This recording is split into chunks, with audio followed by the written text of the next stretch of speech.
오늘 읽은 말씀으로 교회를 세우는 그리스도의 흔적이라는 제목으로 하나님의 말씀을 전하겠습니다. 여러분, 어릴 때는 부모님의 말이 다 잔소리처럼 들릴 때가 있지요. 밥 먹어라, 늦게 다니지 마라, 그런 친구는 조심해라, 몸 상한다, 위험하다. 그때는 그 말들이 사랑처럼 들리지 않습니다. 나를 못 믿어서 그러는 것 같고, 내 자유를 막는 것 같고, 괜히 나를 간섭하는 것처럼 느껴집니다. 그래서 마음속으로 이렇게 생각할 때도 있습니다. 왜 자꾸 나를 힘들게 하실까? 왜 내 마음을 이렇게 몰라주실까? 그런데 한참 시간이 지나면 알게 됩니다. 부모가 그저 자기 기분 때문에 그런 말을 한 것이 아니라는 사실을 말이죠. 자녀를 이겨먹고 싶어서가 아니라 자녀가 다치지 않기를 바라는 마음으로 말한 것입니다. 부모의 사랑은요, 언제나 부드러운 말만 하지 않습니다. 때로는 불편한 말을 합니다. 때로는 자녀가 듣기 싫어하는 말을 해야 합니다. 왜냐하면 사랑은 상대가 무너지는 것을 보고도 가만히 있지 못하기 때문이지요. 오늘 본문의 사도 바울이 바로 그런 마음으로 고린도 교회 앞에 서 있습니다. 겉으로 보면 바울은 자기 자신을 변호하는 것처럼 보입니다. 내가 참된 사도다라고 말하고, 내가 고린도 교회 너희를 어떻게 섬겼는지 아느냐 말하고 있죠. 그래서 얼핏 보면 바울이 자기의 자존심을 지키려는 것처럼 보일 수도 있습니다. 하지만 조금만 더 깊이 보면 전혀 그렇지 않습니다. 바울은 자기의 명예를 회복하려는 것이 아닙니다. 고린도 교회가 복음에서 멀어지고 죄 가운데 무너지고 거짓된 기준에 속아 예수 그리스도의 길을 잃어버릴까 봐 이런 말을 하고 있습니다. 바울은 그들을 책망하지만 그 책망 속에는 아버지의 심정이 있습니다. 바울은 성도들의 재물을 구하는 것이 아니라 성도들 자신을 구합니다. 그들의 박수를 구하지 않고 그들의 영혼을 구합니다. 그들이 자신을 조금 덜 사랑할지라도 자신은 그들 사랑하기를 결코 멈추지 않습니다. 오늘 이 말씀은 우리에게 참된 사역이 무엇인지, 참된 사랑이 무엇인지, 그리고 예수 그리스도께서 자신의 몸된 교회를 어떻게 세우시는지를 보여줍니다. 여러분, 사랑은 때로 우리를 불편하게 합니다. 하지만 그 불편함 속에서도 주님은 우리를 살리시고 돌이키시고 다시 세우십니다. 바울은 고린도 교회를 사랑했기 때문에 말하지 않을 수 없었습니다. 그런데 그 사랑의 말이 고린도 교회에는 분명 불편하게 들렸을 것입니다. 바울 11절에서 이렇게 말하죠. 내가 어리석은 자가 되었으나 너희가 억지로 시킨 것이다. 앞에 고린도후서 11장 16절에서부터 바울은 이른바 어리석은 자의 말을 시작했습니다. 자기를 자랑하는 것 어리석은 일이라고 했죠. 바울도 그것을 잘 알고 있었습니다. 그런데 고린도 교회가 이 어리석은 자들, 자기를 자랑하는 자들을 너무 쉽게 받아들였습니다. 자기를 높이고 자신의 체험을 자랑하고 자신의 권위를 과시하는 사람들을 분별하지 못했죠. 그래서 바울은 그들의 방식을 취해서 그들의 방식으로 잠시 내려가서 말합니다. 마치 어리석은 자처럼 자기 이야기를 하죠. 하지만 중요한 것은요, 바울의 목적은 자신을 높이는 데 있지 않았다는 것입니다. 고린도 교회가 다시 복음의 기준으로 돌아오게 하려는 것이었습니다. 바울은 나는 너희에게 칭찬을 받아야 마땅하도다라고 말합니다. 여기서 칭찬이라는 말은 고린도후서에서 여러 번 사용된 추천하다 이런 의미입니다. 그러니 고린도 교회, 고린도 성도들 너희들이 나를 추천했어야 마땅하다는 것이죠. 왜 그렇습니까? 그들 자신들이 바로 바울 사역의 열매였기 때문입니다. 바울은 이미 3장에서 고린도 교회를 그리스도의 편지라고 불렀습니다. 먹으로 쓴 편지가 아니라 살아계신 하나님의 영으로 쓰여진 편지입니다. 그러니까 고린도 성도들의 존재 자체가 바울의 사도적 사역을 증거하고 있는 열매였지요. 그런데 그들이 오히려 바울에게 어떤 다른 추천서를 요구하고 바울의 사도직을 의심하고 거짓 사도들의 말에 흔들리고 있었다니 바울의 마음이 얼마나 아팠겠습니까? 그런데 바울은 동시에 놀라운 고백을 합니다. 내가 아무것도 아니다. 거짓 겸손 아닙니다. 하나님 앞에서 자기 자신을 바로 아는 사람의 고백이지요. 바울은 자신이 은혜 없이는 한순간도 설 수 없는 자임을 알았습니다. 그는 교회를 핍박하던 자였죠. 예수 그리스도께서 붙들어 주시지 않았다면 사도는커녕 성도라고 불릴 수도 없는 사람이었습니다. 그래서 하나님 앞에서 나는 아무것도 아니다라고 고백합니다. 그러나 여러분, 사실 그가 전한 복음, 그가 받은 사도적 직분은 아무것도 아닌 것이 아니죠. 바울 개인은 하나님 앞에서 아무것도 아닐지 몰라도 그를 세우신 주님은 참되십니다. 바울의 연약함은 그의 사도직을 부정하는 증거가 아니라 오히려 예수 그리스도의 능력이 드러나는 자리였습니다. 12절에서 바울은 말합니다. 사도의 표가 된 것은 내가 너희 가운데서 모든 참음과 표적과 기사와 능력을 행한 것이다. 신사도 운동을 펼치는 자들, 이 구절을 볼 때 어디에 집중합니까? 표적과 기사와 능력에 집중합니다. 한국교회 성도들 가운데서도 이런 구절들을 대할 때 표적과 기사와 능력에 집착하는 분들 많이 있습니다. 물론 하나님께서는 바울의 사역 가운데 놀라운 일들 행하셨죠. 그것은 바울이 전한 복음이 하나님으로부터 왔음을 확증시켜 주시기 위해 하나님이 행하신 일이었습니다. 모세가 바로 앞에 섰을 때 하나님께서 표적을 주셨던 것처럼 엘리야가 바알 선지자들 앞에서 여호와 하나님만이 참된 하나님이심을 보였던 것처럼 바울과 사도들의 시대에도 하나님께서는 표적과 기사로 이 사도적 복음이 참됨을 확증하셨습니다. 따라서 우리는 사도들의 가르침 위에 우리의 믿음을 세워야 합니다. 우리의 신앙은 막연한 느낌이나 종교적 분위기 위에 세워진 것이 아니죠. 하나님이 역사 속에서 확증하신 사도들이 전한 복음 위에 우리의 신앙이 세워져 있고 교회가 세워져 있습니다. 하지만 여러분, 이 구절에서 바울 사도가 특별히 강조하는 것이 있습니다. 표적과 기사와 능력보다 훨씬 더 앞서 말하고 강조하는 것이 있습니다. 무엇입니까? 모든 참음입니다. 바울이 참된 사도라는 표징은 단순히 놀라운 능력을 행했다는 사실에만 있지 않습니다. 바울의 사역 전체가 오래 참음 가운데 이루어졌지요. 그는 고린도에서 예수 그리스도와 그분의 십자가만을 전했습니다. 그는 복음을 장사하고 팔아먹지 않았습니다. 그는 대가 없이 은혜의 복음을 전했습니다. 그는 온갖 오해와 비방을 견뎠습니다. 자신은 사랑하면서도 자신은 사랑받지 못하는 고통을 감당했습니다. 그럼에도 물러서지 않았지요. 이것이 바울 안에 새겨져 있던 그리스도의 흔적입니다. 세상은 권위를 힘의 크기로 판단합니다.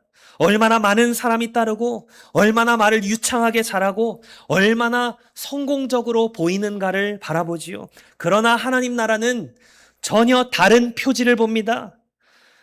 십자가를 지는가, 오래 참는가, 자기의 유익보다 복음을 앞세우는가, 예수 그리스도가 삶의 전부가 되어 있는가, 이것을 하나님 나라는 봅니다. 바울은 고린도 교회에게 묻고 있는 것이지요. 정말 참된 사역자를 분별하고 싶으냐?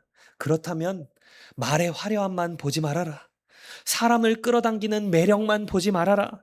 그 사람을 통해 그리스도가 높아지고 있는지 봐라.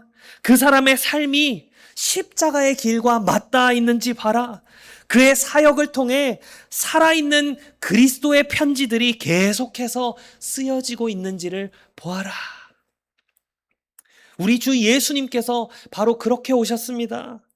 주님은 표적과 기사를 행하셨지요. 그렇지만 자신을 과시하기 위해서가 아니었습니다.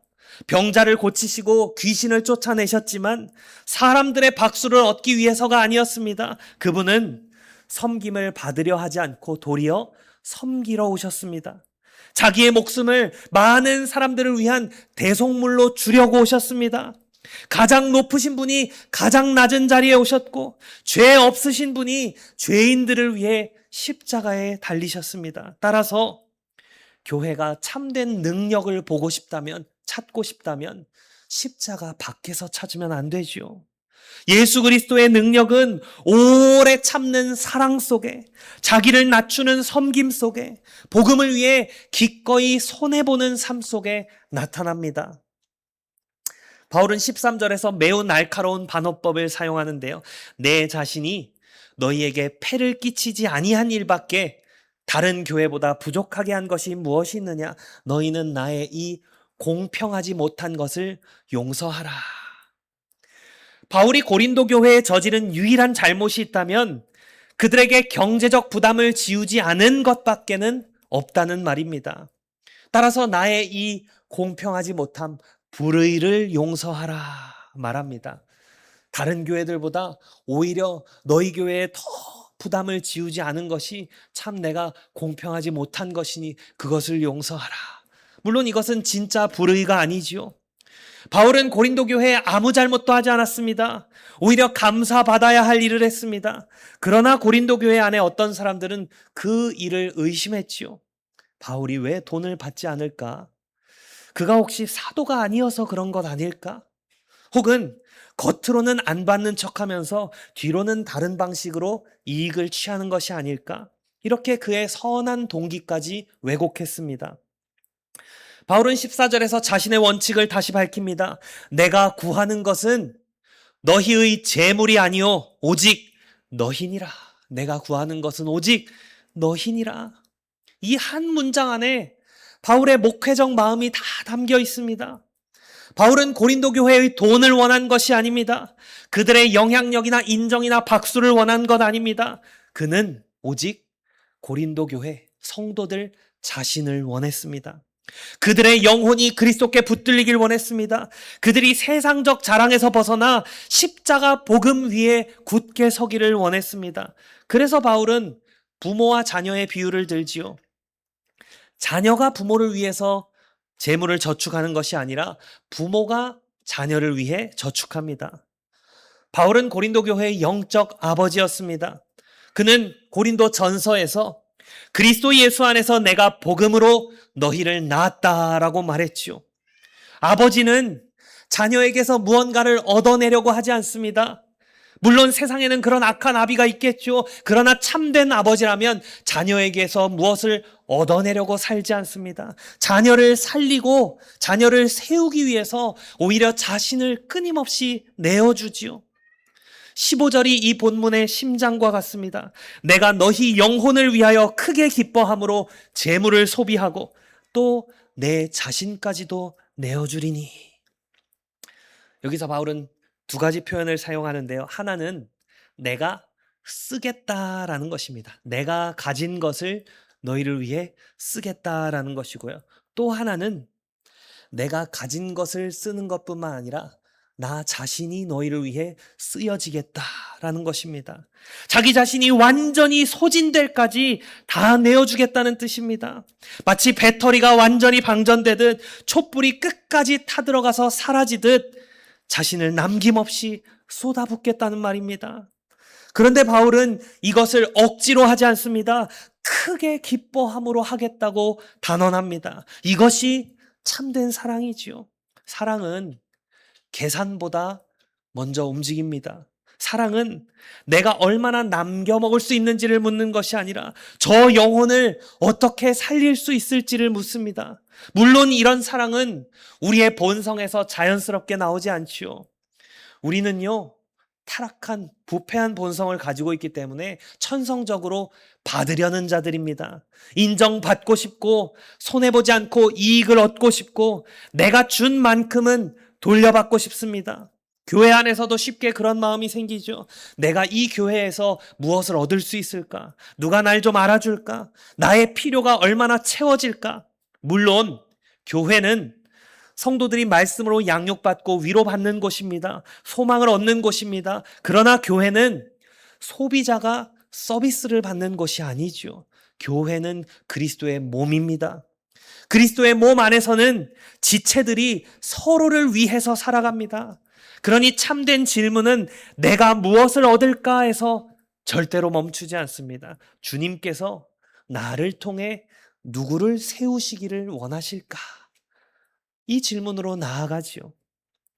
이런 사랑은 오직 그리스도에게서만 흘러나옵니다. 예수님은 우리에게서 무엇을 얻으려고 오시지 않았습니다.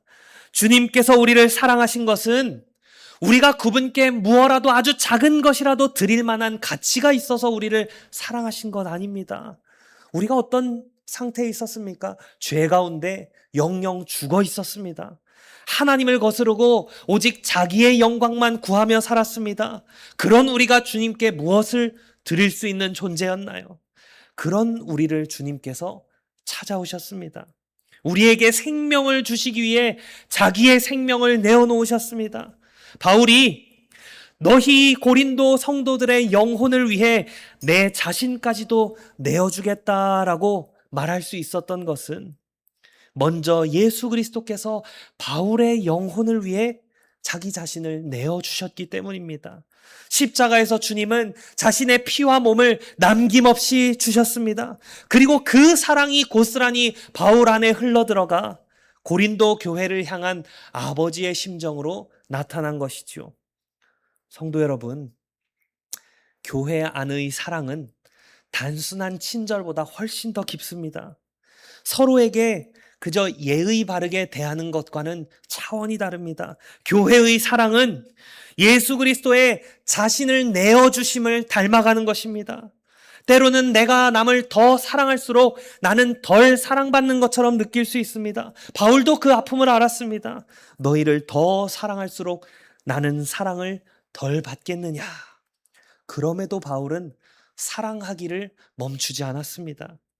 왜냐하면 그의 사랑은 고린도 교인들의 반응에서 시작된 것이 아니라, 고린도 교인들의 반응 때문에 이어가는 것이 아니라 예수 그리스도의 사랑에서 시작되었고 예수 그리스도의 사랑으로 이어져 가는 것이었기 때문입니다. 우리도 그렇습니다. 우리가 서로 사랑할 수 있는 근거는요, 늘 상대방이 사랑스럽기 때문이 아닙니다. 예수 그리스도께서 전혀 사랑스럽지 않은 나를 먼저 사랑해 주셨기 때문에 우리가 서로 사랑할 수 있는 것이지요. 바울은 16절부터 18절에서 또 하나의 오해를 다루는데요. 어떤 사람들은 바울이 직접 돈을 받지는 않았지만 교활하게 다른 사람들을 통해 이익을 취했을 것이라고 의심했습니다. 바울은 묻지요. 내가 너희에게 보낸 자 중에 누구로 너희의 이득을 취하더냐? 디도가 너희의 이득을 취하더냐? 우리가 동일한 성령으로 행하지 아니하더냐? 동일한 보조로 하지 아니하더냐? 바울의 답은 분명합니다. 아니다. 아니다. 바울도 디도도 함께한 형제들도 고린도 교회를 이용하지 않았습니다. 그들은 모두가 같은 성령으로 같은 발걸음으로 행했습니다. 그들의 원칙은 하나였죠. 예수 그리스도의 복음이 자신들의 권리보다 우선한다는 것입니다. 그리고 19절에서 바울은 자신의 이 길고 긴 변론의 목적을 분명히 밝힙니다. 너희는 이때까지 우리가 자기 변명을 하는 줄로 생각하는구나. 우리는 그리스도 안에서 하나님 앞에 말하노라. 사랑하는 자들아, 이 모든 것은 너희의 덕을 세우기 위함이니라. 바울은 고린도 교인들 앞에서 마치 피고인처럼 서 있는 것이 아닙니다. 그들의 판결을 받아서 무죄 판결을 얻으려는 것이 아닙니다. 그는 하나님 앞에 서 있습니다. 그리스도 안에서 말하고 있습니다. 따라서 그의 목적은 단지 사람들 앞에서 자신의 체면을 회복하는 데 있지 않죠. 논쟁에서 이기는 데 있지 않습니다. 그의 목적은 오직 하나입니다. 교회의 덕을 세우는 것이죠. 여기 덕을 세운다라는 말은 집을 짓는다, 집을 세운다 이런 의미거든요. 교회를 영적으로 건축한다는 뜻입니다. 무너진 곳을 다시 세우고 약한 곳을 붙들고 흐트러진 질서를 회복하고 성도들이 그리스도 안에서 자라가게 하는 것입니다. 바울에게 있어 교회는 자신의 명성을 증명하는 무대가 아니었습니다. 교회는 그리스도께서 자신의 피로 사신 몸이었지요. 그래서 바울은 교회를 대할 때 늘 하나님 앞에서 말했습니다.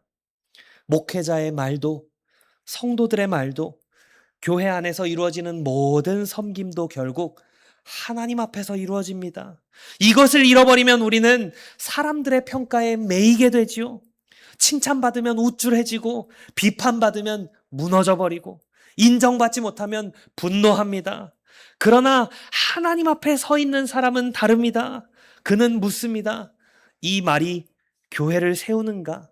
이 행동이 그리스도의 몸을 유익하게 하는가? 이것이 주님 앞에서 사랑인가? 말씀 앞에, 하나님 앞에, 성령님 안에서 그것이 확인되면 그것으로 그만입니다. 사람들의 평가, 인정 없어도 괜찮지요. 바울은 두려워합니다. 20절과 20절에 그의 두려움이 나오는데요. 그는 고린도에 갔을 때 다툼, 시기, 분냄, 당짓는 것, 비방, 수군거림, 거만함, 혼란, 이런 죄들이 남아있을까 봐 두려워합니다. 더러움, 음란함, 호색함, 이런 죄들을 회개하지 않은 자들이 여전히 있을까 두려워합니다. 여기서 바울이 느끼는 두려움은 자기중심적인 두려움이 아니지요. 사람들이 나를 싫어하면 어떡하지가 아닙니다. 나의 권위가 떨어지면 어떡하지도 아닙니다. 바울이 두려워하는 것은 오직 교회가 죄 가운데 무너지는 것입니다. 성도들이 회개하지 않은 채 그리스도에게서 멀어지는 것입니다. 그래서 바울은 자신이 그들 앞에서 낮아지고 슬퍼하게 될까 두려워합니다. 목자의 마음은 죄를 보면 단순히 화만 내지 않습니다. 먼저 슬퍼합니다. 죄가 영혼을 죽이고 교회를 무너뜨린다는 사실을 알기 때문입니다. 여러분, 죄는 처음부터 무서운 얼굴로 나타나지 않습니다. 처음에는 작아 보입니다. 수군거림 하나쯤이야. 시기심 그것쯤이야. 마음속에 있는 작은 교만 하나쯤. 은밀한 정욕 하나쯤.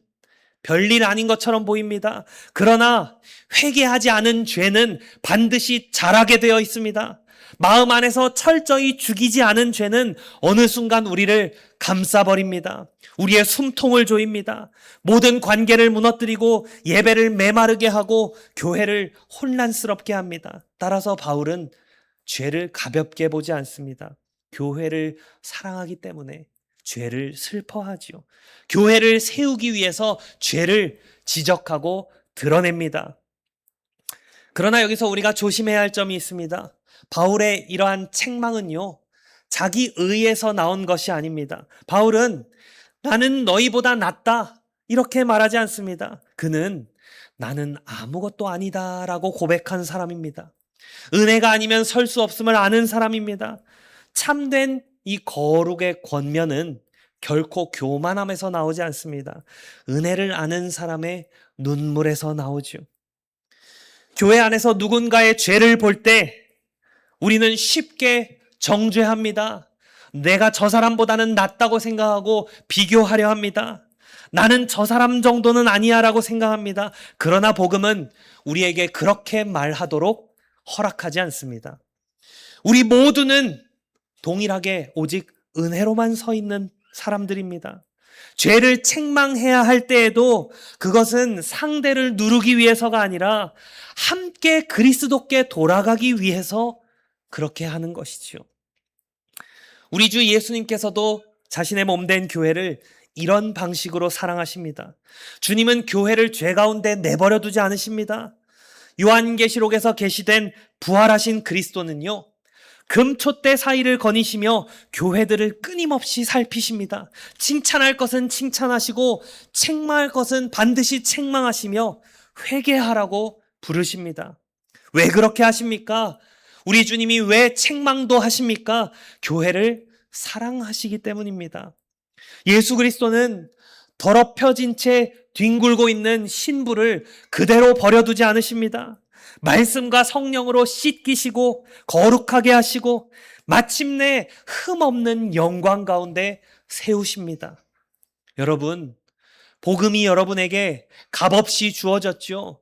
여러분이 복음을 받기 위해 무슨 대가를 치르셨습니까? 아니요. 값없이 주어졌습니다. 그러나 값없이 주어진 것과 값싼 것은 전혀 다른 문제입니다. 복음은 우리에게 값없이 주어졌지만 절대로 값싼 것이 아닙니다. 그리스도께서 우리를 죄에서 구원하시기 위해 자기의 피를 다 쏟으셨다면 우리는 죄를 친구처럼 곁에 두고 살아갈 수 없습니다. 은혜는 우리를 용서할 뿐만 아니라 우리를 양육합니다. 경건하지 않은 것과 세상 정욕을 버리게 하고 이 세상에서 신중하고 의롭고 경건하게 살아가게 하지요. 말씀을 맺겠습니다. 사랑하는 성도 여러분, 오늘 말씀은 바울 한 사람의 억울함에 관한 이야기가 아닙니다. 이 말씀은 자기 교회를 사랑하시기에 때로는 불편한 말씀으로도 우리를 돌이키시고 세우시는 그리스도의 마음을 보여줍니다. 바울 자신은 하나님 앞에 아무것도 아니지만 그 안에는 아무것도 아닌 것이 아닌 그리스도의 흔적이 새겨져 있었습니다. 모든 참음 가운데 복음을 전한 흔적, 재물을 구하지 않고 영혼을 구한 사랑의 흔적, 죄를 슬퍼하며 교회를 세우려 한 목자의 흔적입니다. 그리고 이 모든 흔적은 바울 자신에게서 시작된 것이 아니라 다 예수 그리스도에게서 온 것입니다. 여러분, 바울 사도가 아니라 예수님이 사실 가장 위대한 참된 사도이시죠. 사도라는 용어가 아포스톨로스, 보냄받은 자라는 뜻입니다. 예수 그리스도야말로 아버지로부터 보냄받으신 사도이십니다. 그분은 자신을 높이러 오지 않으셨고 우리를 살리러 오셨습니다. 또한 예수님은 참된 목자이십니다. 양들에게서 무엇을 얻으려 하지 않으시고 양들을 위해 자기의 목숨을 버리셨습니다. 예수님은 거룩한 주인이십니다. 우리를 있는 모습 그대로 사랑하시지만 죄 가운데 그대로 머물게 두지는 않으십니다. 그분은 우리를 용서하시고 씻기시고 세우시며 끝까지 자기의 백성답게 빚어 가십니다. 그러므로 사랑하는 성도 여러분, 우리의 신앙은 사람의 능력 위에 세워지지 않습니다. 교회의 힘도 숫자나 외형적인 건물이나 어떤 인간적인 매력에 있지 않습니다. 우리의 유일한 기초는 사도들이 전해준 복음, 곧 십자가에 못 박히시고 부활하신 예수 그리스도, 그분만이 우리의 유일한 기초입니다. 우리는 이 복음이 우리 삶에 조금 도움이 되기 때문에 믿는 것이 아닙니다. 이 복음이 진리이기 때문에 믿습니다. 그리고 이 진리가 오늘도 내일도 우리를 살리고 우리를 낮추며 우리를 서로 사랑하게 하고 우리를 거룩하게 합니다.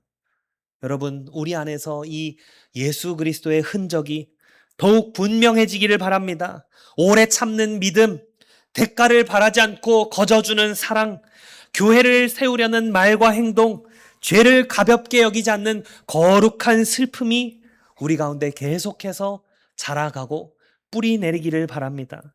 주님께서 우리 교회를 세워주시기를 구합시다.